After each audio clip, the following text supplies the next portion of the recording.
जनाब स्पीकर साहब मेहरबानी, आपने हमें मौका दिया। मलिक साहब ने मेरे ख्याल में ये सैलाब के बाद इसका तीसरा चौथा स्पीच है सैलाब के मुतालिक, और इस हवाले से असम्बली के तमाम साथियों ने, दोस्तों ने इस सिलसिले में काफ़ी बहस किए।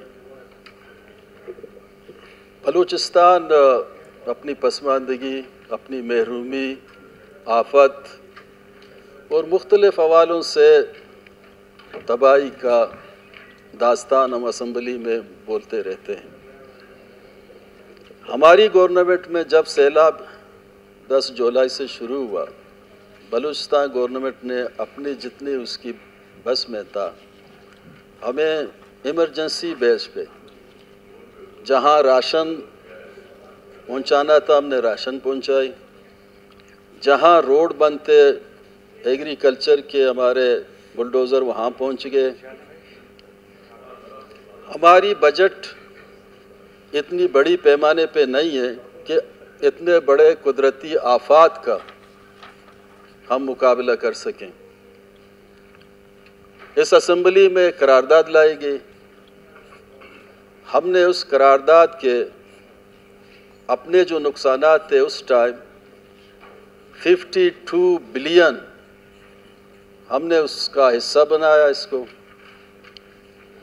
वफाक की जानिब से अभी तक ख़ास कोई मदद पहुंची नहीं। वज़ीर आज़म पाकिस्तान ने 10 अरब रुपए का ऐलान किया, अभी तक हमें मिले नहीं। सीट के हवाले से उन्होंने अपने हिस्से का कहा था, अभी तक वो भी हमें मिले नहीं हैं। इस पोजीशन में बलूचिस्तान गवर्नमेंट ने अपने तौर पे 2-2.5 अरब का हमने सीट की। इस महीने में कोशिश हमारी होगी कि हम लोगों को दे दें।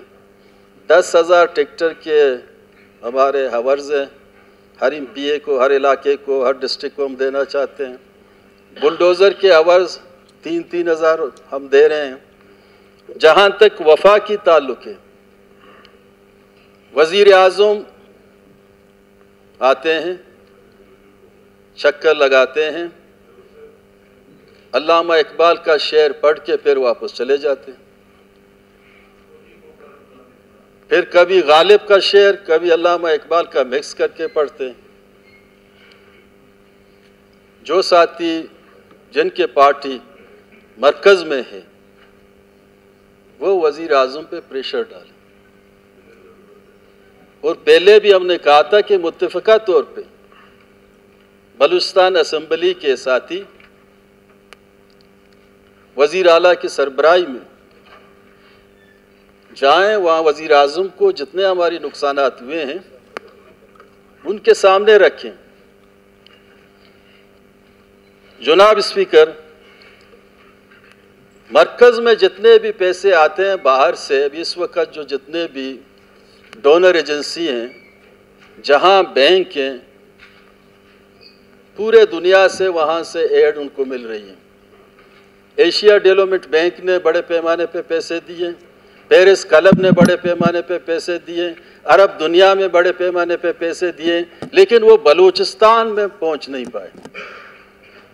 इस पे हम समझते हैं कि बलूचिस्तान के एहसास महरूमी को और ये तक़वियत दे रहे हैं।